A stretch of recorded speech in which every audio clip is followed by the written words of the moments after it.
کیا واقعی یہ 2024 کے انتخابات آخری انتخابات ہوں گے؟ ایسی حکومت کو ہم بریک دیں جو حکومت نفرت کا سرچشمہ ہے۔ کیا وجہ ہے کہ اس طریقے سے مسلم سیاسی قائدین کو نشانہ بنایا جا رہا ہے؟ محترم ناظرین، السلام علیکم ورحمۃ اللہ وبرکاتہ۔ یہ خاص ملاقات میں آپ تمام کا تہہ دل سے استقبال ہے۔ آج آپ کی ملاقات ایک ایسی شخصیت سے کروانے جا رہا ہوں جو یقیناً کسی تعارف کے محتاج نہیں ہے۔ ملی اور سماجی خدمات کے حوالے سے آپ کے کارناموں کو قدر کی نگاہ سے دیکھا جاتا ہے۔ میری مراد جناب ملک معتصم خان صاحب سے ہے۔ آئیے آپ کی ملاقات محترم سے کرواتے ہیں اور موجودہ ملک کے حالات پر آپ سے سیر حاصل گفتگو کرتے ہیں۔ محترم ملک معتصم خان صاحب، آپ کا ہماری اس خاص ملاقات میں تہہ دل سے استقبال ہے۔ محترم، آپ ملک کے طول و عرض میں دورے کرتے رہتے ہیں، تو عام انتخابات کا بگل بھی بج چکا ہے، تو اس موقع پر کیا صورتحال ہے ملک کی؟ 2024 کے پارلیمانی انتخابات کا آغاز ہو چکا ہے۔ ملک کی جو صورتحال ہے اس سے ملک کے باشندے صحیح طور پر واقف ہیں۔ یہ 2024 کے پارلیمانی انتخابات ایک بہت بڑا چیلنج ہیں۔ موجودہ جو حکومت ہے نفرت، فرقہ پرستی، ظلم و زیادتی کی ایک علامت کے طور پر ہے، اور سارے ملک میں عوام کو پولرائز کرنے اور نفرت کی بنیاد پر دوریاں پیدا کر کے ووٹ حاصل کرنے کی مہم میں یہ لوگ سرگرم ہیں۔ مستقبل میں ملک میں دوبارہ اگر یہ برسر اقتدار آتے ہیں تو ملک کی شناخت، ملک کا دستور، ملک کی تہذیب، ملک کی مذہبی اکائیاں، ان سب کے لیے بہت سنگین صورتحال ہوگی۔ اس لیے 2024 کا پارلیمنٹ کا الیکشن اس ملک کے دستور کے لیے، اس ملک کی اقلیتوں کے لیے، ملک کے مسلمانوں کے لیے ایک بہت ہی اہم گھڑی ہے۔ اس لیے اس کو بہت سیریس لینا چاہیے اور ان انتخابات پر اثر انداز ہونے، اس کو صحیح سمت دینے، اس کو صحیح ڈائریکشن دینے اور فرقہ پرستی سے، نفرت کی سیاست سے نجات حاصل کرنے کی ایک زوردار کوشش کی ضرورت ہے۔ محترم، جیسا کہ آپ نے اپنی گفتگو میں کہا کہ موجودہ حکومت بھاجپا اس ملک میں نفرتی ماحول کو پروان چڑھانا چاہتی ہے اور نفرتی ماحول پیدا کر رہی ہے، تو میرا سوال یہ ہے کہ اس نفرتی ماحول سے بچنے کے کیا تدابیر ہو سکتے ہیں؟ ذرا اس پہ آپ روشنی ڈالیں۔ سب سے اہم تدبیر یہی ہے کہ عوام کو ایک جٹ ہونا پڑے گا۔ جو نفرت کی سیاست کرنے والے ہیں وہ ملک کی مذہبی اکائیوں میں دوریاں پیدا کرتے ہیں۔ خاص طور پہ جو سب سے بڑی اکائی ہندو سماج ہے، مسلم سماج ہے، ان کے درمیان میں فاصلے پیدا کرنا، دوریاں پیدا کرنا۔ غیر مسلم سماج کو ڈرایا جاتا ہے کہ ہم ہی ہیں جو مسلمانوں کو قابو میں رکھ رہے ہیں، ورنہ مسلمان آ جائیں گے۔ اور مسلمانوں کے اندر لنچنگ سے، سی اے اے سے، بلڈوزر پولیٹکس سے اور یونیفارم سول کوڈ کی بات سے، ٹرپل طلاق سے، مساجد کو مسمار کر کے اور مسلمان لیڈرشپ کو ختم کرتے ہوئے مسلمانوں میں خوف، مسلمانوں میں بھی خوف پیدا کیا جا رہا ہے اور مسلمانوں کا خوف غیر مسلم سماج میں پیدا کیا جا رہا ہے۔ اس کے ذریعے سے وہ اپنی سیاست اور اپنے اقدامات اور اپنا جو نظریہ ہے اس ملک کو وہ ایک خاص مذہب کے سپریمیسی کے تحت ایک خاص مذہب کے رنگ میں رنگنا چاہتے ہیں، اس کو حاصل کرنا چاہتے ہیں۔ اس کو روکنے کا سب سے اہم نقطہ یہی ہے کہ جو ملک کی دو بڑی اکائیاں ہیں، ہندو اور مسلمان، ان کے فاصلے کم ہوں، یہ دونوں مل کر ملک کے دستور کے لیے، ملک کی تہذیب کے لیے، امن کے لیے، ترقی کے لیے اور بھائی چارے کے لیے، یا دستور میں جو درج باتیں social justice, economic justice, political justice, fraternity, equality, Liberty, یہ سب باتیں دھری کی دھری ہیں، ان سب کے لیے ہندو اور مسلمانوں کو مل کر ان فرقہ پرستوں کو حکومت سے باہر کرنا ہوگا۔ ایک عام رائے ہے اور دانشوروں کی بھی ایک رائے ہے کہ 2024 کے انتخابات شاید آخری انتخابات ہوں ملک میں، تو اس سلسلے میں جماعت اسلامی اور پھر دیگر ملی جماعتوں کا کیا موقف ہے؟ کیا واقعی یہ 2024 کے انتخابات آخری انتخابات ہوں گے؟ 2024 کے پارلیمنٹ کے انتخابات آخری ہوں گے یا آخری نہیں ہوں گے، اس پر کوئی قطعی بات کہنا بہت مشکل ہے، لیکن جو بات حکومت نے پیش کی ہے یا ان کے ذہن میں ہے کہ 1 نیشن 1 الیکشن، یہ خود ایک کانسیپٹ ہے۔ یہ صرف 1 نیشن 1 الیکشن نہیں ہے، یہ 1 election 1 party, 1 election 1 cost, 1 nation 1 religion, 1 nation 1 culture, 1 nation 1 language. یہ ملک کے فیڈرلزم کے خلاف ہے، یہ ملک میں جو ڈیموکریٹک پروسیس ہے اس کے خلاف ہے۔ تو اس سے یہی اندازہ لگتا ہے کہ اگر 2024 کے بعد الیکشن بھی ہوں گے تو وہ یہ الیکشن نہیں ہوں گے جیسے 1952 سے ملک میں ہو رہے ہیں، وہ ایک ہی پارٹی بنا دیں گے، تمام اپوزیشن کا خاتمہ۔ اس لیے اس ملک میں مسلمانوں کے لیے تو سنگین حالات ہیں، لیکن سب سے پہلے اس ملک کے اندر جو اپوزیشن پولیٹیکل پارٹیز ہے ان کا وجود ختم ہو۔ تو یہ بہت سنگین صورتحال ہے۔ تو میں تو یہ نہیں کہہ سکتا کہ وہ الیکشن ہوں گے نہیں ہوں گے، لیکن الیکشن بھی ہوں گے تو ان الیکشن کی معنویت ختم ہو جائے گی۔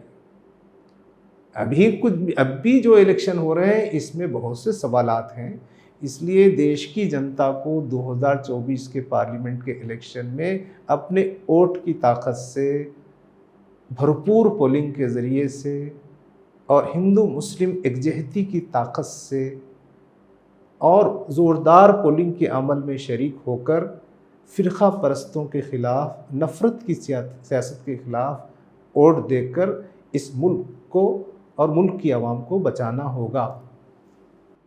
محترم، جیسا کہ آپ نے اپنی گفتگو میں کہا کہ طبقات یعنی کیسٹ وغیرہ کا تذکرہ کرتے ہوئے یہ جو پچھڑے ہوئے طبقات ہیں جیسے دلت بھائی ہیں اور دیگر آدیواسی بھائی ہیں، ان کو بھی اس پورے پروسیس میں اپنے ساتھ شامل کرنے کے لیے کیا تدبیریں اختیار کی جا رہی ہیں اور کیا طریقہ کار اپنائے جا رہے ہیں، اس پر بھی اگر روشنی ڈالیں تو بہتر ہوگا۔ ملک بھر میں جو لیفٹ کے خیالات کے لوگ ہیں، گاندھیائی خیالات کے لوگ ہیں، امبیڈکرائٹ خیالات کے لوگ ہیں، کرسچنس لوگ ہیں، آدیواسی لوگ ہیں اور مسلمان ہیں اور دیگر لوگ بھی ہیں جو امن، انصاف یا ملک میں دستور کی بنیادی قدروں کی بحالی چاہتے ہیں۔ خود غیر مسلم سماج میں بھی انصاف پسند لوگ ہیں۔ اصل میں کیا ہوا کہ یہ جو میڈیا کی طاقت سے، سوشل میڈیا کی طاقت سے، ای ڈی کی طاقت سے، سی بی آئی کی طاقت سے اور جوڈیشری کی بھی طاقت سے پولیٹیشینز اپنے روپیے پیسے کے بلبوتے پر ایک ایسا ماحول بنا دیے ہیں کہ دیش کی جنتا کی بڑی اکثریت ان سیاسی پارٹی، یہ فرقہ پرست سیاسی پارٹی کے خلاف ہے، لیکن وہ جو ماحول ایسا بنا دیا گیا، ایسا لگتا ہے کہ جیسے کہ اب اس ملک میں فرقہ پرست کو، پارٹی کو، بی جے پی کو یا ان کے سیاسی حلیف کو کوئی شکست ہی نہیں دے سکتا۔ ایسا نہیں ہے۔ تو ان کو جوڑنے کی ہم کوشش کر رہے ہیں یا لوگ ہم سے جڑنے کی کوشش کر رہے ہیں۔ ہم سے آدی واسیوں سے ہم نے تعلقات بنائے ہیں، دلت بھائیوں سے بنائے ہیں، مڈ رائٹ سے بنائے ہیں، لیفٹ سے گاندھی، یہ ہر ریاست میں الگ الگ ہے اور ہر ضلع میں بھی الگ الگ ہے۔ اگر یو پی میں کام کرنا ہو تو وہاں الگ فورمز ہیں، کرناٹک میں آپ نے دیکھا کہ وہاں الگ فورمز ہیں، بہار میں کچھ الگ فورمز ہیں۔ سب کی کوشش یہ ہے اور دیش کی بڑی جنتا یہ چاہتی ہے کہ اس میں ملک میں آئندہ انتخابات میں فرقہ پرست پارٹیوں کو شکست ہو اور جو دستور کی قدریں، بنیادی قدروں کی حفاظت چاہتے ہیں ان کو کامیابی ملے۔ لیکن یہ جو میڈیا ہے اور جو پولیٹیشینز، جو بی جے پی کے پولیٹیشینز ہیں اور جو دھونس اور دھاندلی ہے، روپیہ پیسہ ہے اور ای وی ایم ہے، ان سب کا سہارا لے کر دیش کی جنتا کی جو بنیادی ول ہے اس پر قبضہ کر لے رہے ہیں، اس کے رخ کو غلط کر دے رہے ہیں۔ اس لیے سب مل کر ہم کو بہت محنت کرنی ہوگی، بہت کوشش کرنی ہوگی تاکہ یہ جو مکر اور فریب جو پھیلایا جا رہا ہے اس سے ہم بچ سکیں اور دیش میں دیش کے دستور کے مطابق حکومت کرنے والوں کو آگے بڑھایا جا سکے۔ میڈیا اور سوشل میڈیا کو دیکھنے سے یہ پتہ چلتا ہے کہ مسلمانوں اور غیر مسلم بھائیوں کے درمیان ایک دوری بڑی ہے، لیکن میرا سوال یہ ہے کہ کیا حقیقت حال ایسے ہی ہے کہ مسلمان اور غیر مسلم بھائیوں کے اندر دوریاں بڑی ہیں، یا پھر یہ ایک ہوا کھڑا کیا گیا ہے سوشل میڈیا کی طرف سے؟ ذرا اس پر آپ روشنی ڈالیں۔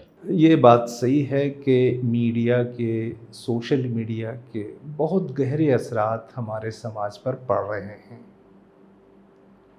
اور خاص طور پہ جو یہ نفرت کی سیاست کرنے والوں کے جو آئی ٹی سیل ہیں اور ان کے جو سوشل میڈیا کی ٹیم ہیں، اور جہاں تک پرنٹ اور الیکٹرانک میڈیا پر تو انہوں نے پیسے کے بلبوتے پر اور حکومت کی طاقت سے تقریباً قبضہ کر رکھا ہے۔ اس سے ذہن کی تشکیل ہوتی ہے تو بڑے پیمانے پر سماج میں لوگوں کے ذہن کو خراب کرنے کی، نفرت بھرنے کی کوشش کی گئی ہے۔ لیکن ہمارے ملک میں یہاں کا سماج کی یہ سب سے ایک بڑی خوبی ہے کہ اس پوری کوشش کے باوجود بھی بھارت کے سماج میں ایسے لوگ موجود ہیں جو ابھی بھی ان کے پھیلائے ہوئے زہر سے محفوظ ہیں، لیکن وہ طاقتور نہیں ہیں۔ تو جو لوگ زہر سے محفوظ ہیں ان کو اور مسلمانوں کو اور دیگر کمزور طبقات کو ان کے درمیان میں ایک بانڈنگ ہو، اور یہ جو طاقتور گروپ ہے نفرت کو پھیلانے والوں کا، چھوٹا گروپ ہو پھر بھی طاقتور ہے اور وہ بڑی آبادی پر وہ اپنا فیصلہ مسلط کر رہا ہے۔ تو میرے سمجھنا یہ ہے کہ ابھی بھی دیہاتوں میں، بستیوں میں، غیر مسلم سماج میں ایسے لوگ ہیں جو مسلمانوں سے بھی، دیگر لوگوں سے بھی اچھے تعلقات رکھنے کو مفید سمجھتے ہیں، اور اچھے تعلقات ہیں، آنا جانا ہے، محبت کے رشتے بھی ہیں۔ لیکن یہ جو نفرت کا جو زہر ہے، نفرت کا جو نشہ یا اکثریت کا نشہ، یہ پلانے کی بھرپور کوشش ہو رہی ہے۔ ایک سنگھرش چل رہا ہے ملک میں، ایک کشمکش چل رہی ہے۔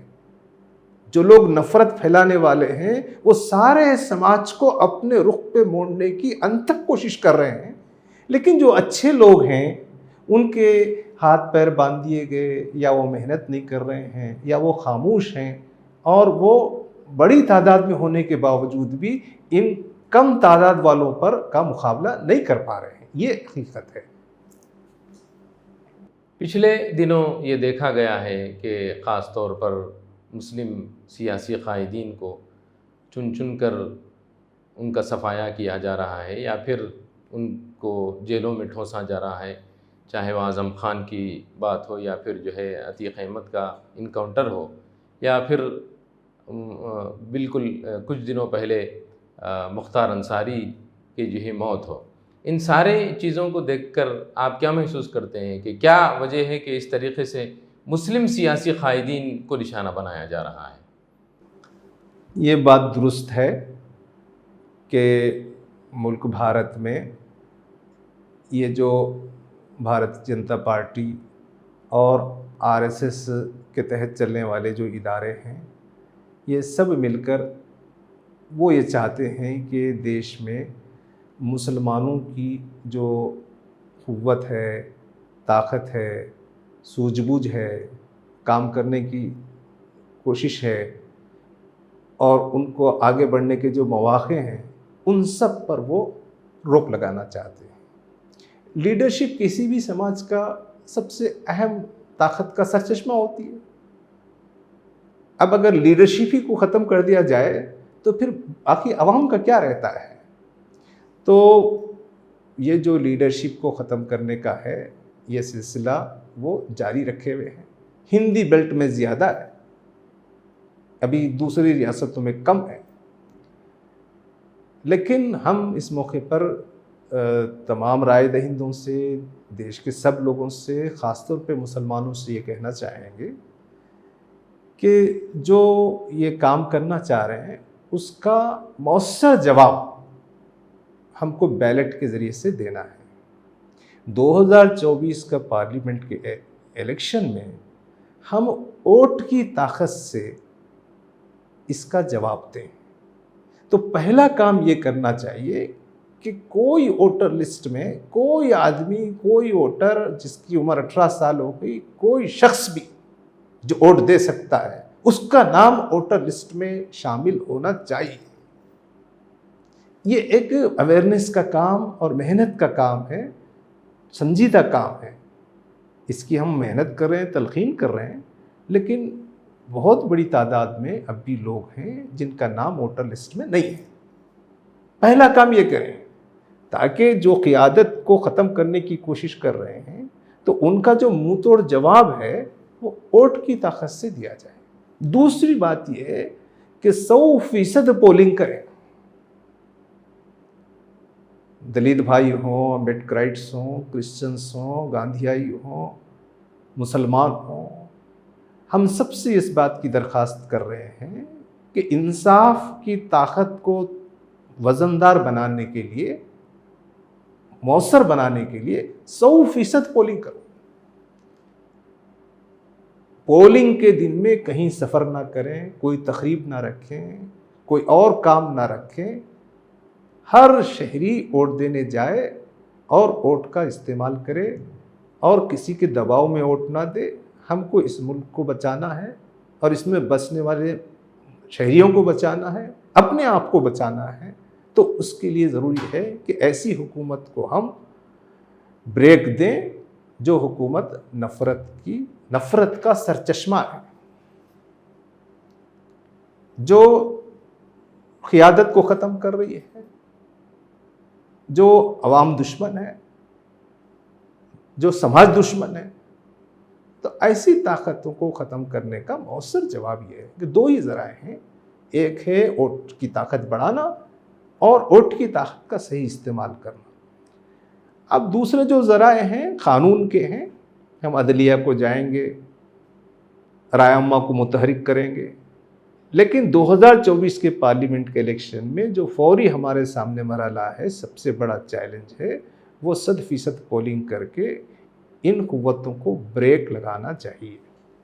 محترم، آپ نے بڑی صحیح بات کہی کہ اس نفرتی سیاست کو ختم کرنے کے لیے ہم اپنا ووٹ کا استعمال کرنا چاہیے۔ آخر میں گفتگو کو ختم کرتے ہوئے ایک سوال یہ ہے میرا کہ چونکہ آپ ایک منظم جماعت کے نائب امیر جماعت ہیں اور ملکی اور ملی مسائل پر آپ کی گہری نظر بھی ہوتی ہے، تو اس موقع پر مسلم تنظیموں کو خاص کر اور بالعموم مسلمانوں کو کیا حکمت عملی اختیار کرنی چاہیے؟ ہماری حکمت عملی صرف مسلمانوں کے لیے نہیں ہے، ہماری حکمت عملی، ہماری باتیں دیش کے تمام باشندوں کے لیے ہے، دیش کے تمام رائے دہندوں کے لیے ہے اور دیش کے مسلمانوں کے لیے بھی ہے۔ یہ بڑی بڑی جو مسلم جماعتیں ہیں وہ الحمدللہ وہ لوگ موجود ہیں جو کام کر رہے ہیں، وہ کام کریں گے، لیکن جو کرنے کا کام ہے وہ مقام پر ہے۔ تو ہر مقام پر اسمبلی حلقے میں، پارلیمنٹ کے حلقے میں، وہ پارلیمنٹ کے حلقے کے جو نمائندہ مسلمان ہیں، جو نمائندہ مسلم جماعتیں ہیں، جو نمائندہ انصاف پسند ہندو ہیں، ان کی بیٹھکیں مسلسل ہو اور وہ سب مل کر اپنا ایک عہد کریں، ایک تہیہ کریں کہ ہم کو اس پارلیمانی انتخابات میں بھرپور حصہ لینا ہے اور حصہ لے کر اپنے ووٹ کو تقسیم نہیں ہونے دینا ہے۔ ملک کے بعض علاقوں میں مسلمانوں کی ووٹ، انصاف پسند ووٹ، لوگوں کی ووٹ تقسیم ہوتے ہیں تب بی جے پی جیتتی ہے۔ ایسا نہیں کہ بی جے پی کو کوئی بہت بڑی حمایت حاصل ہے۔ تو ہم اس بات کی کوشش کریں کہ اپنے پارلیمنٹ کے حلقے میں ہم تجزیہ کریں، مشورہ کریں، بات چیت کریں، سب نمائندہ لوگ آپس میں بیٹھیں، تجزیہ کریں اور وہ دیکھیں کہ جو انصاف پسند امیدوار ہے، جس کو دستور کی قدروں کا جو احترام کرنا جانتا ہے، یا جو کم از کم نفرت کی سیاست کے خلاف میدان میں کھڑا ہے، اس کو ہم جتانے کی کوشش کریں۔ تو پوری توجہ سے پارلیمنٹ کے حلقے پہ ہم غور کر کے دیکھیں کہ کون سا امیدوار ہے جس کو ہمیں جتانا چاہیے، کس کی جیت ہمیں مطلوب ہے، جس کا جیتنا ضروری ہے، اس پر تمام لوگ محنت کریں۔ مقام سے ہو، دیوان خانوں میں بات چیت ہو، ہوٹلوں میں بات چیت ہو، لائبریری میں بات چیت ہو، چوپال میں بات چیت ہو، شادی خانے میں بات چیت ہو۔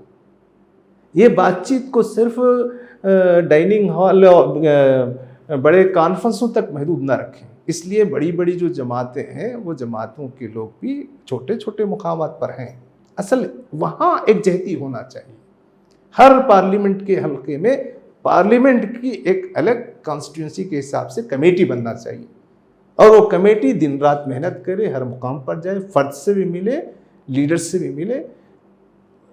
پہلی بات یہ ہو کہ ان کے نام شامل ہوں، دوسری بات یہ ہے کہ 100% پولنگ ہو، تیسری بات یہ ہے کہ ووٹ تقسیم نہ ہونے پائے، اور سب اس بات کی کوشش کریں کہ جو آدمی یہاں دستور کی قدروں کو، ملک کی شناخت کو، اور جو کثرت میں وحدت کا جو فلسفہ ہے اور یہاں کے دیش کے سب کو ساتھ لے کے چلنے کی بات کرتا ہو، اس کی جیت کے لیے سخت محنت کریں۔